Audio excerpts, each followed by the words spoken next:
Here at the Orleans Arena in beautiful Las Vegas, Nevada, the WAC men's basketball tournament is in full swing. GCU has earned the #1 seed, meaning they have a bye into the semifinals and won't play until tomorrow night. After having a full week off ahead of last Saturday's regular season finale, Coach Bryce Drew says the rest this week is just more of the same for his team. Your routine's a little broken anyway, but we're just excited to get there. I think being in the building, seeing we're going to go watch some of the other games, being able to do that, I think will just build more excitement for the guys. That group of guys in reference has led GCU to a 17-3 record in the WAC and had several players receive postseason accolades. Senior forward Gabe McLaughlin is one of those players who was honored by the conference, making first team All-WAC, and says the regular season success was good, but there is still work to be done. It's good to have, and it's good to have that going into tournament play. But the important thing is we got to realize that that was then. It's one game, one game at a time, and if we don't handle business, outright champs can definitely change to not having a tourney championship. Tip-off for tomorrow is set for 6 p.m. right here at the Orleans Arena, as GCU will take on the winner of 4th-seeded Seattle U and 8th-seeded Cal Baptist. In Las Vegas, Riley Swenson, Cronkite News. After her record-breaking 2023 season, Kristen Fifield was named a Softball America preseason All-American at the beginning of this year. It's an accolade given to an individual, but Fifield will be the first to say she couldn't have done it alone. Everyone who's been a part of my journey has been the reason why I feel like I'm where I'm at right now, and I can thank all of them for that, because without them, I probably wouldn't be here right now, and I probably wouldn't have been getting the awards that I've been getting. One of those people who have helped Fifield along the way is assistant coach Sydney Sherrill. The former third baseman was a 3-time All-American and won a national championship at Florida State. Sherrill knows what it takes to have success and has been a mentor to Fifield at GCU. She brings a lot to the table, so just really proud of her, and I've pushed her in a lot of ways, so really awesome to see her get this recognition, and I'm just excited to see what she does for the team the rest of the year. Not only does Kristen shine here on the field, making her a winner in the game of softball, but she shines off the field, making her a winner in the game of life.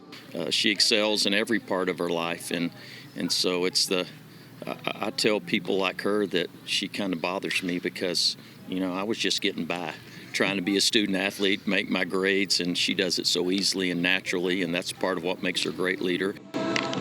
Fifield has done plenty more than just get by, as she was nominated last year for the NCAA Woman of the Year Award, which honors graduating female student athletes for their athletic and academic achievements, as well as their work in the community. Being able to be one of those female athletes has been really amazing, and honored to be able to receive that and just be a part of those nominees, because it's not often that happens. Fifield is an elementary education major, and her work in the classroom translates directly to the diamond.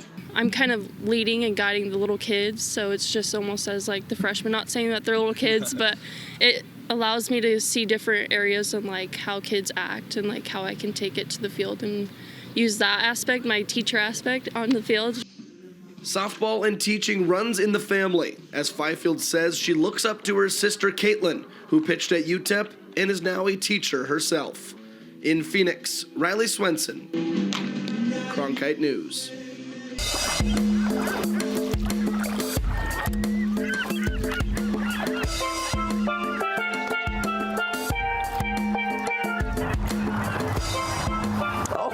Hey, didn't see you there. Welcome to the beach. What am I reading, you ask? This is just a Sun Devil Athletics year in review about all the things they accomplished. Why don't I tell you the story? The story begins in August with Herm Edwards leading the charge of ASU football. It's week 3 and Eastern Michigan is in town. Wait a minute. I thought the bad parts were cut out. Sorry about that, folks. Hopefully the kids weren't watching, because that story could give them nightmares. Anyway, where were we? So Edwards was fired. It was a whole deal, but no need to get into it. Next in line was Sean Aguano. In just his 3rd game as head coach, he burst onto the scene, slaying the Dragon of 21st ranked Washington. The football team finished the year 3-9, but stay tuned, because there's more on them later, and it's kind of important. The story continues with the hockey team opening up a new chapter in their program. Mullet Arena was unveiled to the public in October, and let me me tell you, it's pretty cool. What was even cooler was the Sun Devils' play on the ice. They got arguably the biggest win in program history on Halloween weekend, taking down college hockey powerhouse North Dakota in Las Vegas. But that win was quickly outdone on another holiday, with the Devils beating then number 2 ranked Minnesota in the new arena on Thanksgiving weekend. Unfortunately for them, the season went downhill after that, but you can expect the sequel at Mullet later this season to be pretty special. This is just some refreshing water from the lake over here that no one seems to be taking advantage of. Not to be taken out of the spotlight of our story, the football team made a splash in late November with the signing of Kenny Dillingham. The new main character is the youngest Power 5 head coach in football, and his signature catchphrase of Activate the Valley is being spread quickly. Moving on to 2023, a lot of names to keep track of, but let me introduce you to the biggest one of all. Desmond Cambridge completely changed the course of this story with a half-court heave to lift ASU over that team down south. He'll probably never have to pay for soda in Tempe again. Children's book, remember, people. The team went on to make the NCAA tournament, and after trouncing Nevada in the first 4, their season ended on, you guessed it, a buzzer beater. The irony from these scriptwriters is just fantastic, isn't it? Leon Marchand and the men's swim team were a major bright spot in this whole thing, with Marchand dominating the entire year. Like, seriously, do a Google search, it's crazy. The team plays second in the country, which is their best finish ever.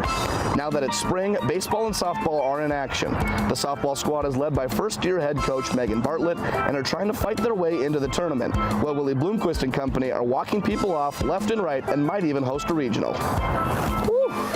That was a lot, wasn't it? And we didn't even get to some of the key parts. Don't worry though, I'll be back in the fall and we will continue this story then. Well, if excuse me, I'm gonna take a dip in the lake.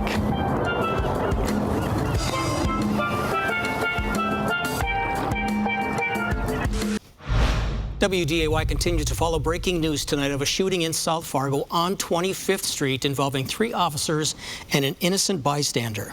The police presence shifted about a mile and a half south of where the shooting took place to an apartment building in the Bluemont Lakes neighborhood. WDAY News reporter Riley Swenson spent time at that apartment building talking to neighbors tonight. He joins us live now with why police, fire, and the bomb squad were there. Riley? Dana Kirsten, I'm here at the Bluemont Village Apartments, and tonight residents are being asked to evacuate. They have not been given a timetable on when they can return. This is right next to Beautiful Savior Lutheran Church. That is where the bomb squad, as well as police cars and fire trucks, are currently located.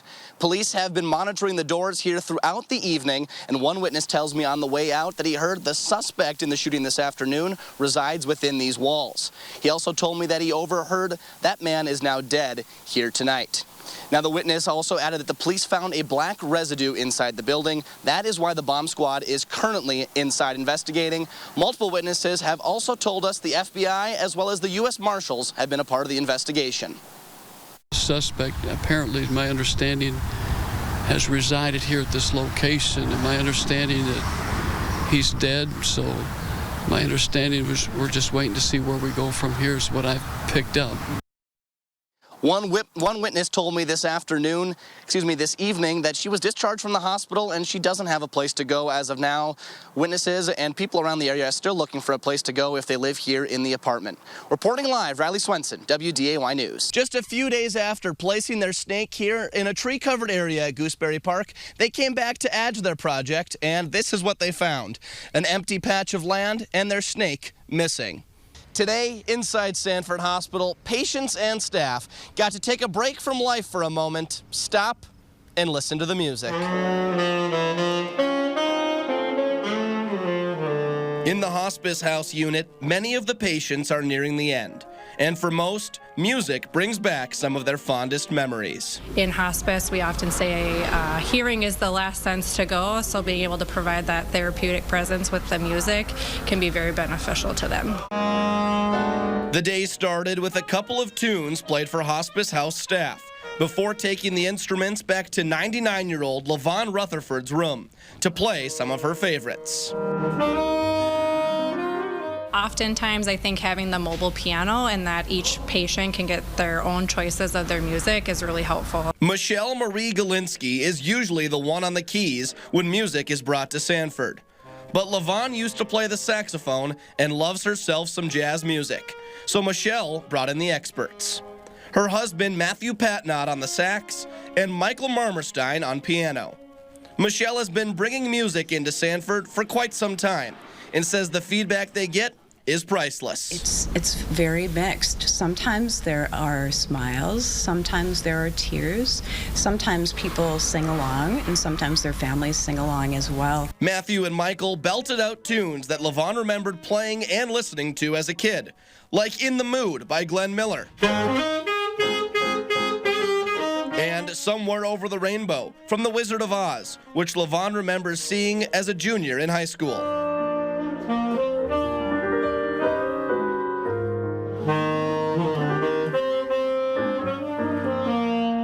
LaVon says since her days away from playing, she's lost her wind. But back in her heyday, she would have been right up there with Matthew and Michael playing along. Oh, yeah. Yes, you bet I could. For LaVon, music is a way of keeping her young. Very good. Brings back a lot of memories. I enjoy music, and the piano was very good. And for Michelle, the fulfillment her and her crew get from sharing their music is unmatched. Beyond words. I mean, I really wish that I could encapsulate that just into a paragraph, but it's just a feeling that wells up in you. LaVon just turned 99 in July, and before I left, she said 100 is on the way. Reporting for WDAY News, I'm Riley Swenson. To wrap up my day, I took my talents out to a real car and participated in a station designed to simulate distracted driving. Dude, check out this Snapchat. Check it out. Look at out. See? God dang. I think I took out some gum. Well, after going through some of the activities, I think it's safe to say I learned my lesson. Reporting for WDAY News, I'm Riley Swenson.